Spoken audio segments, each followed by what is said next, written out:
Aujourd'hui, nouvelle vidéo.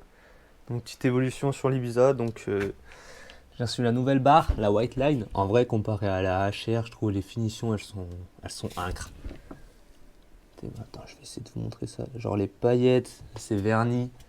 C'est beaucoup plus propre, tu vois. Même là, hein, t'as un vrai truc, t'as pas un collier de serrage. Enfin, c'est un collier de serrage, mais c'est plus qualitatif.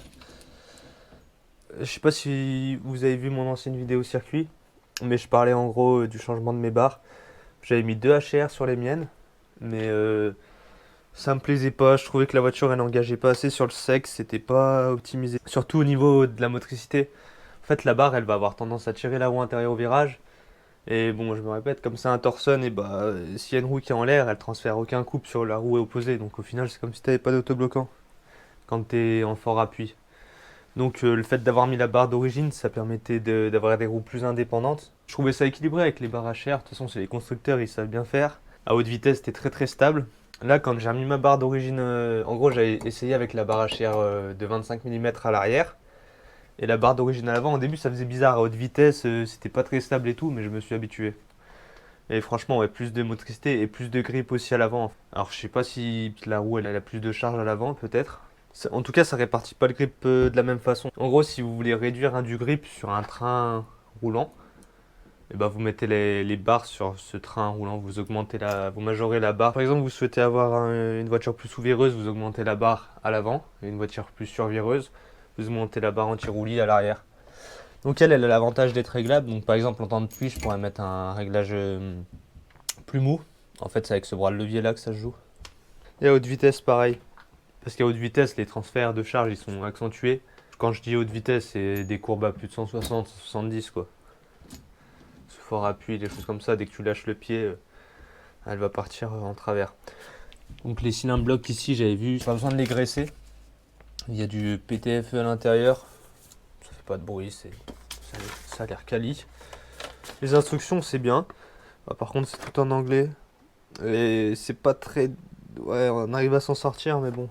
Au début, on galère un peu. Et il n'y a aucun couple de serrage. Ni même de distance entre les points de fixation. Donc ça, ouais. HR, c'est un petit peu mieux de ce côté-là. Voilà, c'est monté. Donc même si le diamètre, il est un peu inférieur par rapport à l'ancienne barre, la HR, on voit que le point d'ancrage, il est plus à l'intérieur. Donc je pense qu'elle est quand même plus rigide. Je vous montre un peu. Voilà. Pareil de ce côté. C'est propre, hein. Bon, j'ai reçu ça. Je vais vous montrer à quoi ça sert.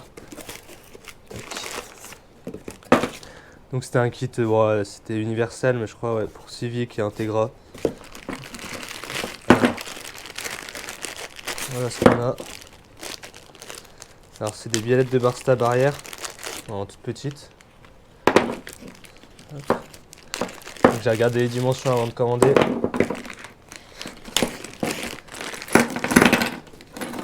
Donc voilà, donc en fait ça viendrait remplacer celle-ci. Alors pourquoi? Tu vois, c'est monté sur cylindre bloc, donc tu as une bonne flexibilité. Donc comparé à la HR, la barre elle est moins en tac-tac quoi. Elle est moins vive. Tu as un petit temps de déformation et ça tu le ressens. C'est moins précis que la barre HR je trouve. Donc c'est pour ça que j'ai mis celle-là en rotulé. Donc j'ai récupéré les anciennes vis car elles étaient plus longues ici au niveau de l'attache de l'amortisseur. Et là ici il y a une partie où le cône est plus gros. Celle-là je l'ai mise au niveau de la barre et pas de l'amortisseur. Parce que la barre elle est un peu décalée, donc comme ça les rotules elles seront bien droites. Mais il faut que j'achète une vis plus longue du coup, pour que la barre elle puisse passer dedans. Donc voilà, en fait c'est conique pour que ça puisse tourner, tu vois. Je sais pas si tu verras bien. Voilà. C'est pas mal, j'ai mis à la même hauteur, gauche-droite, et on verra après pour le poids par roue s'il faut réajuster ou pas. Bon, j'ai dû aller chercher des nouvelles vis du coup. C'est installé, donc c'est bien droit en fait, parce que de base, ça c'était un peu en biais, tu vois. C'était genre pas maigre. Donc là avec la cale plus large, bon c'était pas prévu hein, mais j'en ai profité pour rattraper la différence de largeur là, et de mettre un truc bien droit. Et même chose pour l'autre côté. Là ici j'avais changé les vis du coup. Ça. Là j'ai récupéré celle d'origine parce qu'elle avait la bonne longueur.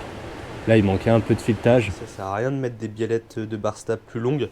Autant je vais rallonger les deux biellettes, ça appuiera plus fort sur la barre. et je vais durcir la barre. Ça sert à rien parce que le moment de la force, en fait, il est le même si tu veux. Le bras de levier, la distance, il reste le même, peu importe la longueur des biellettes. Donc si tu veux durcir ta barre anti-roulis, il n'y a pas le choix. Soit tu majores le diamètre, donc tu augmentes le diamètre de ta barre, donc la rigidité augmente, c'est logique. Soit tu déplaces le point d'ancrage des biellettes de barre stab. Donc en fait, si tu veux, il y aura moins de levier, donc la barre sera plus rigide en fait. Pourquoi ça sert d'avoir des biellettes réglables du coup? Bah, ça sert principalement pour le poids par roue, si tu as des différences de hauteur de caisse pour que ta barre elle soit pas pré-contrainte. Ou alors ça sert aussi en compétition il y a certaines voitures, par exemple sur les circuits qui tournent beaucoup à droite, c'est un exemple. Il y en a qui vont précharger plus ou moins un côté de la barre, qui vont rallonger plus ou moins une biellette, donc d'un seul côté. Et ça va précharger la barre en fait. Donc ne me demandez pas comment ça marche, quels sont les réglages. Moi, je connais personne qui fait ça, mais je sais que j'en ai déjà entendu parler. Donc voilà, c'est les deux seules utilités en fait. Pour moi, à mon sens et à ma connaissance. Regardez-moi ça.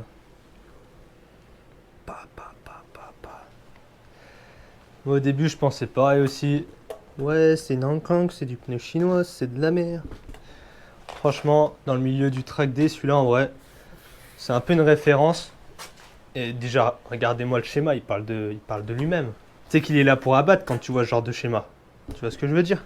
J'ai juste un mot à dire. 800 €. Les flancs, mon gars. C'est du run flat, le bordel.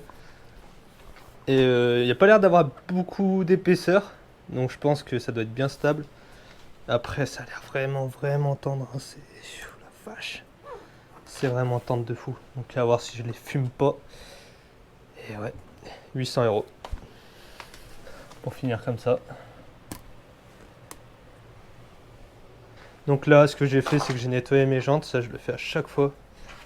J'enlève le centreur, j'enlève les plombs, je dégonfle le pneu.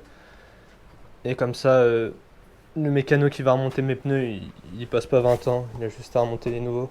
Ça permet de nettoyer un peu les jantes, voir s'il n'y a pas des fissures ou des trucs de ouf. Il va kiffer, hein. Petite jante allégée, t'as vu? Un bras comme ça. J'en chie un peu, mais ça va, il y a le pneu dessus. Donc je ferai un petit retour d'expérience après avoir testé les Eknova. Mais là, de ce que j'ai pu en dire, après, c'est mon seul semi-slick. Donc c'est un peu compliqué. Puis je suis dépassé par la motricité. Et puis au fur et à mesure que je roule, je prends du niveau. Là, j'arrive à gérer de mieux en mieux. Je fais des réglages pour que le train arrière soit plus mobile, pour plus solliciter l'arrière et moins l'avant, pour avoir un peu plus de motricité. Mais le souci, c'est que ouais, en fait, vu que j'ai un peu de carrossage, je crois que je suis à un peu moins de 2 degrés. Donc c'est pas non plus le truc de fou.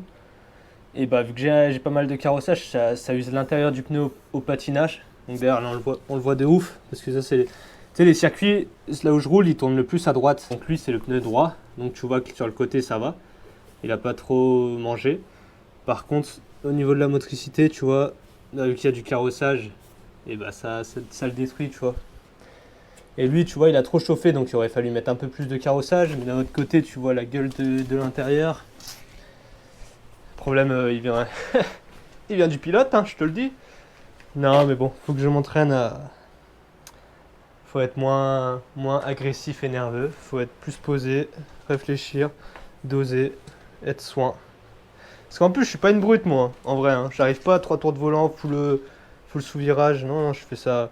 J'essaye d'être fin et de laisser un peu la voiture là où elle veut aller. Et c'est, tu vois, faire ça proprement. Mais c'est sûr que après c'est pas évident. Quand t'as 400 chevaux, à un moment, tu roules fort. Le pneu, il prend dans sa gueule. Ça, c'est une vérité. Hein. On n'a rien sans rien. Je vais tester ceux-là. Après, si eux, ils tiennent 2 fois plus longtemps, s'ils sont 2 fois plus chers, rentable. Hein. Franchement, rentable. Putain, non, je suis trop content. Il a le pneu, frère. Comment il est violent. La vache. Il n'y a même pas d'étiquette, ça se trouve il est même pas homologué, je suis en train de me dire. Parce que normalement, en Europe, tu dois avoir l'étiquette, et lui il l'a pas. Déjà les écritures comme ça, faudrait que je me renseigne, ça se trouve il est pas homologué. Ça se trouve il l'est, hein, mais normalement je crois que l'étiquette en Europe du moins, c'est obligatoire, et lui il en a pas. Je l'avais pas montré non plus, regardez-moi ça. J'ai viré la banquette. Là c'était pareil, la roue de secours et tout, j'avais viré, en tout j'ai gagné une bonne cinquantaine de kilos. Assez facilement, refaire les hauteurs de caisse, le poids par roue, tout ça. J'ai remis du tapis, une sorte de moquette là. Après je percerai à terme si je mets des baquets devant. Il n'y a jamais personne qui monte avec moi, à part un passager. c'est toujours bon à prendre pour l'usure des pneus. Puis la légèreté, en vrai, c'est un gain pour tout. Donc voilà, et puis je voulais pas faire un truc, c'est je vais garder toutes les garnitures, je suis pas à 10 kg près. Mais là, c'était moyen facile d'enlever du poids. Et puis à terme, si je mets des baquets, en plus, j'aurais dû enlever pour attacher les harnais, les trucs comme ça. Donc on va dire, on y va étape par étape. Et franchement, au moins comme ça, c'est propre quoi. Il y a de la moquette, j'ai pas envie qu'il y ait de la tôle, j'ai envie qu'il reste habillé, que ce soit quand même un minimum confortable. Quand tu regardes comme ça, et tu vois, sinon on aurait vu la tôle et tout, ça c'est pas propre, mais au moins ça fait plus habillé. Ça m'a coûté 20 balles sur AliExpress. Tu vois, j'ai percé ici, tu vois, il tient de fou, je l'ai remis là-dedans. Entre les garnitures, franchement impossible de l'enlever. Et ça va peut-être limiter un peu le bruit parce que la pompe elle fait un bruit de fou. La Walbro là, c'est 125 litres air, on dirait que quelqu'un il passe l'aspirateur quand tu roules. Je vais également faire la purge des freins aussi, il me reste du RBF 600. Parce que lors de ma dernière session, la piste, je sais pas, j'ai eu un truc bizarre. Quand j'ai repris la voiture, elle était toute spongieuse, la pédale. Enfin, je préfère le faire au moins, comme ça, si jamais il y a des bulles qui se sont mis dedans parce que ça a trop chauffé ou autre. Au moins, comme ça, c'est fait et c'est la sécurité, quoi. Je suis tranquille.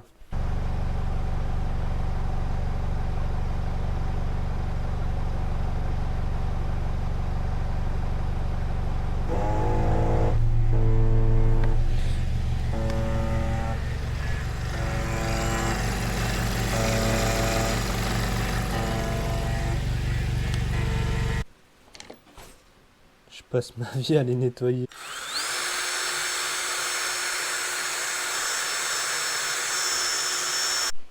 Et voilà, c'est déjà un petit peu mieux.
Stylé.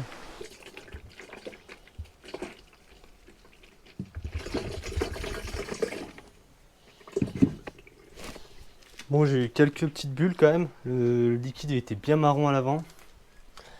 Et des bulles aux quatre coins, donc c'était quand même, on va dire, nécessaire. Même si le filet était encore bon, je l'ai pas fait pour rien. Aussi, j'ai commandé l'huile, donc la 320 en 5,50, donc filtre à huile, le bouchon. Je vais la changer régulièrement parce que l'huile, en fait, elle se dégrade quand elle chauffe beaucoup. Donc là, elle a pris plus de 130 degrés, peut-être deux fois que je suis allé sur circuit, 2-3 fois. Donc c'est bien de la remplacer. Je crois que c'est tous les 10 000 la 320 normalement. Après, ça dépend de l'utilisation, etc. Donc j'ai pris 5,50 parce qu'ils préconisent la 5,40 dessus. Comme je suis à l'éthanol, en fait, la voiture, elle est plus sujet à la dilution. C'est de l'essence qui passe dans la segmentation et qui se retrouve dans l'huile, en fait. Parce que c'est jamais étanche à 100%. Et comme à l'éthanol, tu injectes plus, et bah t'es plus sensible à la dilution de l'huile, quoi. Donc toujours augmenter d'un grade. Parce que voilà, peut-être qu'au bout de 10 000, au lieu d'avoir de la 5,50, j'aurai de la 5,40, quoi. Après, pas trop augmenter non plus parce que ça fait chauffer, parce qu'il y a plus de pression d'huile, comme je l'avais déjà dit avant. L'huile plus visqueuse, plus de pression. Le mieux, c'est de loguer les pressions, mais j'ai pas pu voir sur VCDH, j'ai pas réussi. Donc voilà, j'ai laissé comme ça. Non, franchement, celle-là, j'en suis satisfait. Elle chauffe un peu, mais bon, sous forte canicule, je prends 130 degrés d'huile. C'est pas non plus. Enfin, les EAU 190, je trouve, ils chauffent quand même beaucoup, même d'origine. Parce que d'origine, je tourne à 100, un petit 110 degrés en roulant normalement. Donc ça va. Je sais que je crois qu'il y a des radiateurs d'huile qui s'ouvrent à plus de 110 degrés, un truc comme ça. Mais bon, pas très performant. Je crois qu'à la Carto, en plus, on peut recoder ça pour que ça s'ouvre à 90 degrés. Mais bon. Moi, j'ai entendu parler de ça.